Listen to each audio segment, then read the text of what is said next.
আজকে আমরা দেখব ষষ্ঠ শ্রেণীর গণিতের প্রশ্ন 2025-এর প্রশ্ন, ফার্স্ট ইউনিটের প্রশ্ন। পূর্ণমান 30, সময় রয়েছে 60 মিনিট। নিচের প্রশ্নগুলির উত্তর দাও। 1 গুণ 10 মান নির্ণয় করো।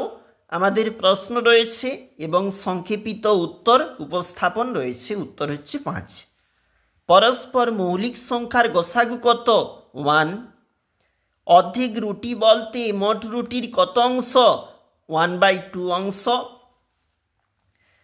0.3 দশমিক ভগ্নাংশকে সামান্য ভগ্নাংশে করলে হয় 3/10। সরলরেখার মান কত? দেখো, সরলরেখা মানে যেখানে কিন্তু 180 ডিগ্রি।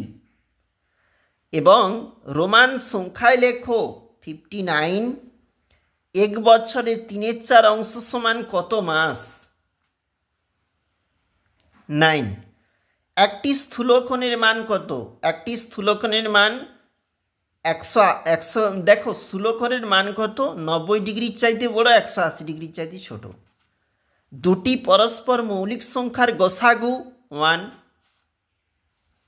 তারপর দেখো, একটি সমবাহু ত্রিভুজের প্রতিটি কোণের মান কত? 60 ডিগ্রি। নিচের প্রশ্নের উত্তর দাও। বলেছি যোগ করো, দেখবে তোমরা কেমন রয়েছে। দুটি সংখ্যার গসাগু 8, লসাগু 280। তাহলে একটি সংখ্যা 56 হলে অপর সংখ্যাটি কত? দুটি সংখ্যার যোগফল রয়েছে, একটি সংখ্যা এত, অপরটি কত? অবশ্যই করবে।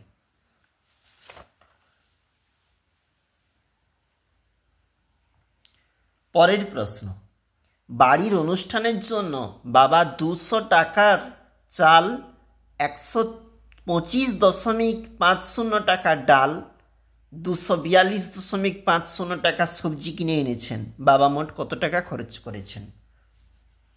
নিচের প্রশ্ন 3 নাম্বার করে। প্রথমই তো রয়েছে আমাদের সরল করো। ভিভিআই পরীক্ষার জন্য 500 জন ছাত্রের মিড ডে মিলের জন্য এক সপ্তাহে 175 কিগ্রা চাল লাগে। 75 কিগ্রা চাল খরচ হওয়ার পর 400 জন ছাত্রের বাকি চাল কতদিন চলবে? ভিভিআই পরীক্ষার জন্য।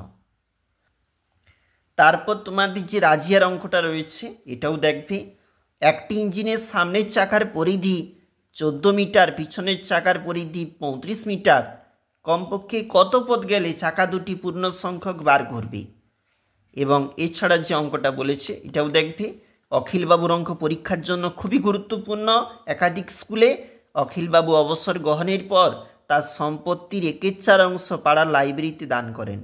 বাকি সম্পত্তির 1/6 অংশ স্ত্রীকে এবং 2 ছেলের মধ্যে ভাগ করে দেন।